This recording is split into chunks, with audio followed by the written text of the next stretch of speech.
Hey, I know I've been gone a minute. It's just been a lot going on.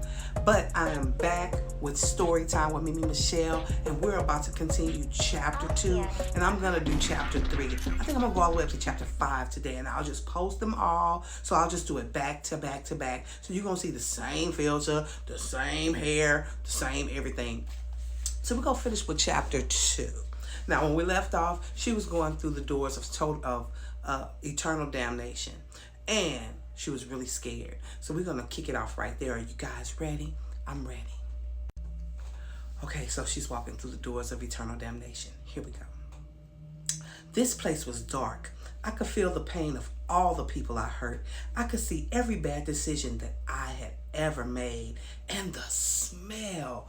It was the worst smell I have ever smelled in my life. People all around were pulling me, cursing me. Some of them were reaching out to me, crying out for help. I even heard a familiar voice crying, "London, please. Don't leave me here." And that voice shook me to the core. This place gave me anxiety times 1,000, and I was scared. I cried out, "I don't want to be here. Mama, please, can we leave now?" "Yes, baby, we can," she said. As they walked me out of what I now know is the portal to hell, she could see the fear on my face. They both looked at me and said, "You have a choice, and I need you to choose wisely.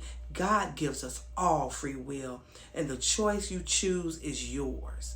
You can either be great and leave an amazing legacy, or end up separated from the Father when your life is over." Then she hugged me tightly, and I said, "I love you, but now it's time for you to return and let me go." Suddenly, I began to hear the chaotic sounds all around me. Dr. Corville shouted, "I have a pulse. She's stabilizing." At that moment, I began to cough. "It was close," the doctor said. It was really close. "Mrs. Starr, hello, ma'am. My name is Dr. Corville. It was close, but your sister's going to be okay." Starr breaks down into tears and cries, "Thank you, Jesus. She is severely dehydrated and will need plenty of rest, but she will live," the doctor says. "We're going to keep her for a few days to keep an eye on her before discharging her and sending her home. I suggest getting her into a rehabilitation center, or she might not be so lucky the next time." She truly had a legion of angels on her side. When I came to, Taurus was sitting at my bedside, holding my hand, just like Mama, and I was so happy to see her face. "Hey, baby," she said softly.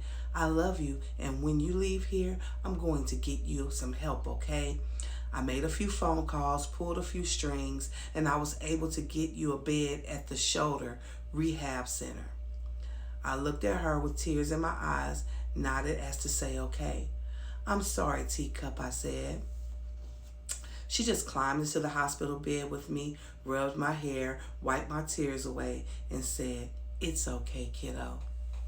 Chapter 2.